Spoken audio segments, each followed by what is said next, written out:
Hi, what's the difference between the written and oral law? God gave Moses the law or the Torah, meaning instructions, on Mount Sinai after Moses and the Hebrew people were delivered out of slavery in Egypt. God formed a covenant with his nation Israel on that mountain. What happened next will surprise you.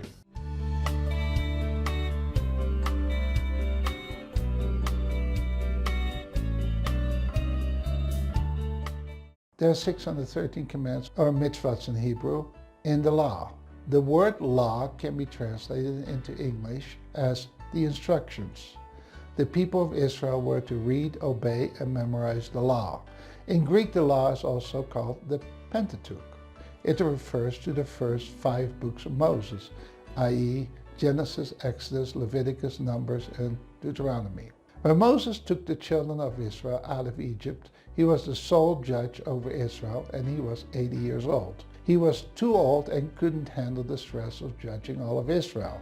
His father-in-law told him not to do so, but instead to appoint 70 judges who would be able to judge for him, and he could take the more difficult cases, sort of like a Supreme Court. You can find that in Numbers 11, verse 16. These men were to teach them how to obey the written law of God. So over time, especially during the time when the Hebrews were exiled to Babylon, came a lot of extra laws and traditions, which were later on called the oral law. They were passed on from generation to generation orally.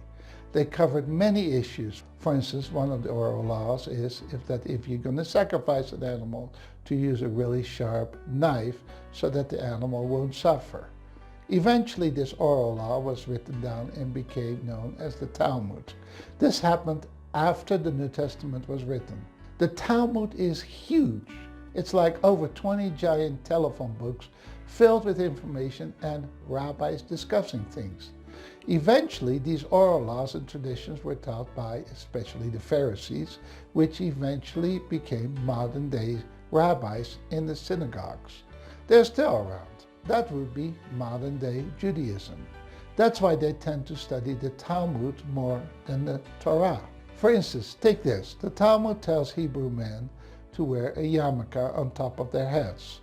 Some of the sects of Judaism practice wearing these yarmulkes very strictly. For instance, I like this yarmulke very much. Now you can see why, right? Tell me in the comments if you know why I like this yarmulke very much. The Torah, however, teaches Hebrew men to wear tassels in Numbers 15, verse 37 to 40. Now here's a question to ponder. Why would some Hebrew men not wear the tassels, which are in the written law, but wear the yarmulke, which is in the oral law? Isn't a written contract stronger than an oral contract? These are the types of issues that Christ dealt with many times with the Pharisees. Now, I do want to add to this that many churches also have traditions and rules that they teach to their congregants. For instance, a church might tell their members to not watch R-rated movies. Obviously, it's not in the Bible, but it's the same thing. Many churches practice traditions more than they practice the instructions in the Bible. They want to teach their members to follow their traditions instead of obeying the instructions of the Bible. I hope this helps. May God bless you. Bye-bye.